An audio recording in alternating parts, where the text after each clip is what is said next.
Pemirsa TV BJN News, 20 tahun terzalimi. Skandal tanda tangan balita bongkar borok penguasaan lahan sepihak, PT Brau Coal, sebuah drama ketidakadilan yang terkubur selama hampir 20 tahun, akhirnya meledak ke permukaan.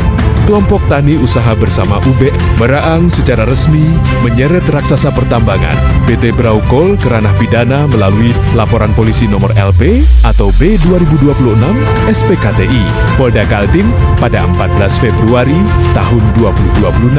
Laporan ini bukan sekadar sengketa lahan biasa, melainkan pengungkapan dugaan praktik mafia. Dokumen yang mengabaikan hak-hak hidup masyarakat kecil demi keuntungan korporasi. Kronologi penindasan 20 tahun tanpa kepastian. Awal milenium 2000 sampai 2004, masyarakat Meraang mengelola lahan 1.290 hektar dengan legalitas yang sah. Namun, kehadiran PT Brau Coal mengubah segalanya. Tanpa proses pembebasan lahan yang transparan sesuai aturan tambang, alat-alat berat mulai merambah ruang hidup petani. 2 dekade terasing di tanah sendiri selama 20 tahun. Masyarakat hanya bisa menonton lahan mereka dikeruk. Setiap upaya protes dibungkam dengan dalih administrasi yang belakangan diketahui penuh kejanggalan. Mei tahun 2025, tabir gelap terbuka. Dalam proses pembuktian di pengadilan, terungkaplah fakta yang menghina akal sehat. Perusahaan menyodorkan dokumen pelepasan tanah yang diduga kuat hasil rekayasa, pelanggaran fatal, menghina logika dan hukum. Pihak penerima kuasa penuh M. Rafiq membeberkan 3 poin pelanggaran yang sangat mencolok. Eksploitasi tanda tangan balita, nama Aldi anak Ibu Nurbaya tercantum sebagai penanda tangan surat pelepasan tanah. Padahal saat dokumen itu diklaim dibuat, Aldi masih balita berusia 4 tahun. Sejak kapan balita punya kapasitas hukum untuk melepas lahan ratusan hektar? Tanya Rafiq dengan nada geram. Manipulasi jabatan RT. Nama Kamarudin dicatut sebagai ketua RT. Aktif pada dokumen tahun 2008. Padahal faktanya beliau sudah pensiun dari jabatan tersebut sejak 2003. Ini menunjukkan adanya dugaan pemalsuan surat yang terstruktur, pelanggaran Undang-Undang Minerba berdasarkan Undang-Undang Nomor 3 Tahun 2020. Perusahaan tambang haram hukumnya beroperasi sebelum menyelesaikan hak atas tanah dengan pemilik lahan. PT Brau Coal dianggap telah mengabaikan aturan negara dan hak asasi petani selama 20 tahun. Analisis pakar, 2 alat bukti sudah di tangan. Pengamat hukum pidana menegaskan bahwa dengan adanya bukti fisik dokumen yang janggal dan kesaksian saksi kunci, Polda Kaltim tidak memiliki alasan untuk menunda penetapan tersangka. Ini tindak pidana murni. Polisi harus menunjukkan bahwa hukum tidak hanya tajam ke bawah, tapi tumpul ke raksasa. Tambang tegasnya. Pasukan Merah 1101 Mandau bersiap kawal perjuangan. Ketidakadilan yang berleret larut ini memicu solidaritas luas. Aliansi Ormas Adat, termasuk pasukan Merah 1101 Mandau, Galak, Poladat, dan Permada, telah menyatakan sikap satu komando untuk mengawal aksi damai pendudukan lahan pasca Lebaran jika keadilan tidak segera ditegakkan. Bisa mendampingi masyarakat, mereka bisa tenang, tidak ketakutan. Itu intinya. Nah, dimanapun masyarakat yang kesusahan kami pasti ada. Karena ormas itu bukan menakut-nakuti masyarakat, tapi melindungi masyarakat, itu yang benar. Mohon pendampingan. Saya bilang bukan pendampingan. Kami siap membantu mereka di masa mereka dijalimi. Intinya mereka benar, kami ada. Dimanapun masyarakat yang ada di Kalimantan, kami selalu ada. Nama saya Kamarudin yang buat, Bu. Di dalam isi surat tahun 2008. Itu waktu tahun 2008 itu Bapak jabat apa waktu itu, Pak? Sehingga ada tanda tangan Bapak dalam isi surat pelepasan perusahaan. Saya sudah tidak jabat apa-apa. Sudah, soalnya saya jadi RT itu mulai sejak tahun 2000 sampai tahun 2003 saja. Surat bukti milik PT Brau Coal itu isinya yang membuat adalah saya. Namun, tahun pembuatan pada surat tersebut sudah tidak masuk akal. Karena saya anggap itu pemalsuan, Bu. Soalnya, saya tidak pernah membuat surat. Begitu pada tahun 2008, maka saya keberatan dan laporkan pemalsuan surat itu kepada Polda Kaltim. Semoga hukum bisa ditegakkan demi keadilan. Apakah surat yang Bapak maksud itu adalah surat Garapang? yang dijadikan sebagai bukti perusahaan ya Pak? Iya benar Bu.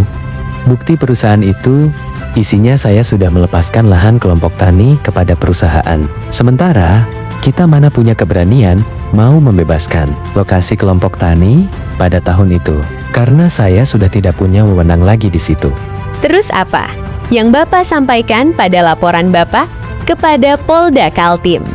Saya sampaikan bahwa ini saya tidak pernah membuat surat seperti ini karena saya merasa sudah tidak menjabat lagi pada tahun 2008 karena jabatan saya cuma sampai 2003 sebagai RT 9 di Kampung Meraang. Kemudian saya berakhirnya di tahun 2003. Jadi tidak masuk akal.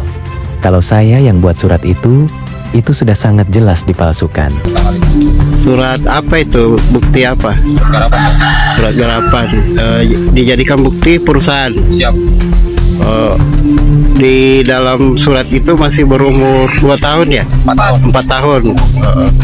Memang betulkah kira-kira kita ada tanda tangan di situ? Siap, tidak ada Pak. Tidak ada. Seperti itu yang dilaporkan laporan kita di Polda ya? Kita termasuk anggota kelompok tani juga? Bukan Pak. Bukan ya? Ada mau disampaikan lagi? Ada Pak, terkait di tanda tangannya kepala kampungnya itu di garapan di surat pemalsuan itu tidak ada Pak. Sedangkan RT-nya ada tanda tangan. Izin nih Bu, apakah Ibu juga dipanggil sebagai saksi di Polda kemarin Bu?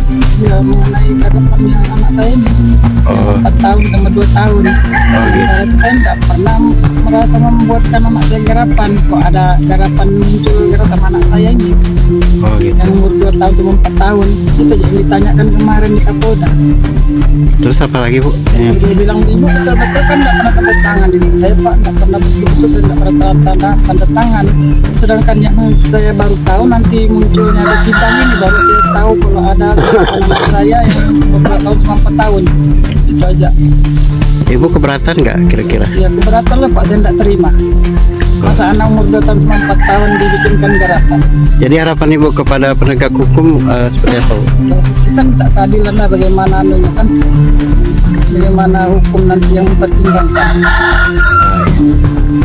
Aksi pendudukan lahan pasca lebaran ini, Ketua Kelompok Tani UBM Meraang, Pak Sampara, dan saya, kuasanya, serta Aliansi Ormas Adat Pasukan Merah 1101 Mandau, Galak, Poladat, serta Permada dan masyarakat yang dirugikan oleh perusahaan PT Braukol segera melakukan aksi di lahan kami.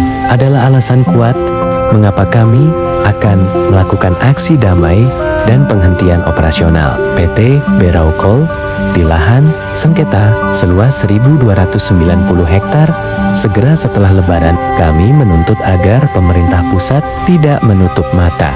Surat pemberitahuan aksi akan kami tembuskan secara resmi, mulai dari Presiden RI, KPK RI, Mabes Polri, Kejaksaan Agung, hingga kementerian terkait ESDM dan Kemenkumham agar dapat mengawal proses hukum yang sedang berjalan, agar bisa membongkar tuntas dugaan penggunaan dokumen palsu ini. Kami tidak akan mundur. Dengan dukungan ormas dan bukti-bukti nyata seperti tanda tangan anak balita ini, kami yakin kebenaran akan terungkap. Kami minta operasional PT Braukol di lahan kami agar segera dihentikan semua aktivitas pada lahan kami demi keadilan. Dengan kejanggalan-kejanggalan ini sudah melanggar Undang-Undang Minerba Nomor 3 Tahun 2020 dan PP Nomor 96 Tahun 2021. Pemegang IUP izin usaha pertambangan memiliki kewajiban mutlak menyelesaikan hak atas tanah dengan pemilik lahan sebelum memulai aktivitas. Operasi produksi dilarang melakukan penambangan di atas lahan yang belum dibebaskan atau tanpa persetujuan pemegang hak tanah.